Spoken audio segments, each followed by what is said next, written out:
Hey guys, welcome back to Rideshare Connect TV. I'm Lauren. And I'm Paris. And we are going to be interviewing a rideshare industry expert today. Via live stream from Washington, D.C., we've got Avery. Woo. Hey Avery, how's it going? Good, how you guys doing? Good. Living the dream. Better now that we have you. I know. So, excuse me. We've heard that you started Uber Group out of Washington, D.C. We're not very familiar with that, so we're kind of hoping you'll share with us why you started that group and what it's all about. Okay, yeah, so it's a Uber slash Lyft rideshare group. And I started it about a little bit over a year ago. And I started to kind of get all the drivers together and, basically to help address different concerns that we, all drivers have. And I thought it would be a lot more useful if we had all the drivers together rather than just, be by myself or any other driver by themselves. That's awesome. So what have been the main issues that have come up in your group?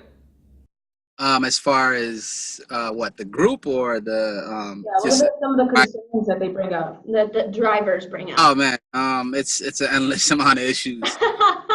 You have issues with pay. You have issues with transparency as far as the rideshare companies. You have issues with deactivation, issues with people. The passengers having certain complaints that are not that are false complaints, and the rideshare companies just going along with the passengers and deactivating drivers. That's been driving for years, just off one mistake that might not really even be a real mistake. So what do you guys do to resolve these issues?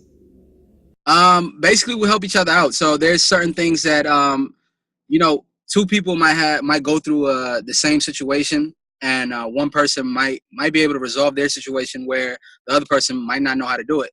And given the fact that at least out here a lot of the drivers are foreigners, so they have issues as far as communicating and stuff like that. So they don't know how to address a lot of the problems they have with the company. So other people could help them out. Hey, when this happened to me, this is what I did and how I got back online or how I resolved it.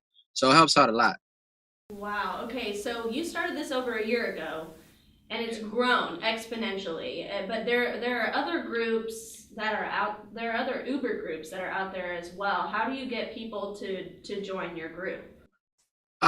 When I first started it, I had printed out a whole bunch of business cards, and while I was driving, I also drive for Uber and Lyft, and while I was driving, I used to stop and give it to different drivers that I see, and then it's kind of easier because you get to see the Uber signs or the Lyft signs on everybody's car, so you know who's who. So I used to hand them out, give them my personal number and stuff like that. But now that it's gotten to a certain amount of level, people just find it and they join the group.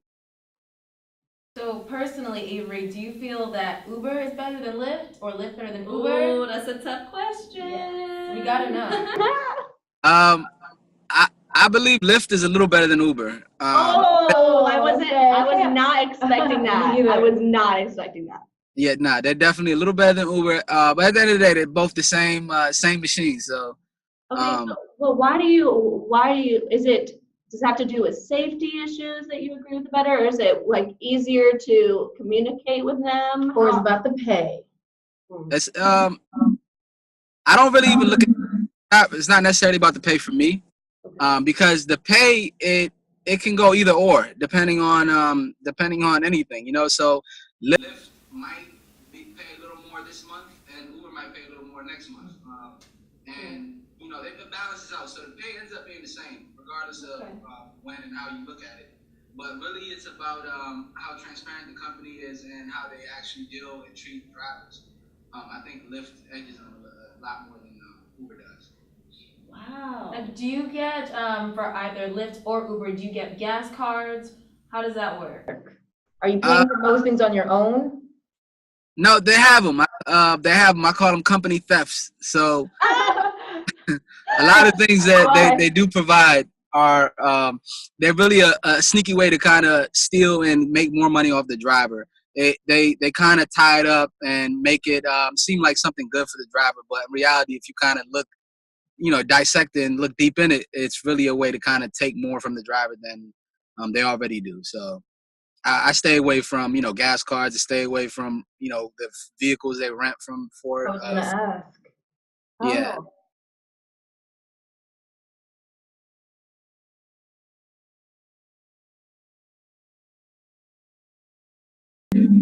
It'd definitely be illegal for them to even. It's definitely not worth it, because how do you end up making money if they're taking $250 a week from you? That's about $1,000 a month just to have the car. Oh god.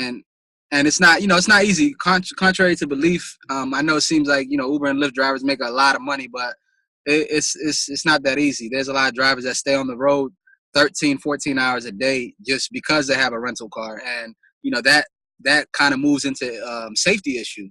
When do they actually get sleep? And they have these incentives where they keep them on the road longer than they should in reality. So all of it is really, it's not a good idea.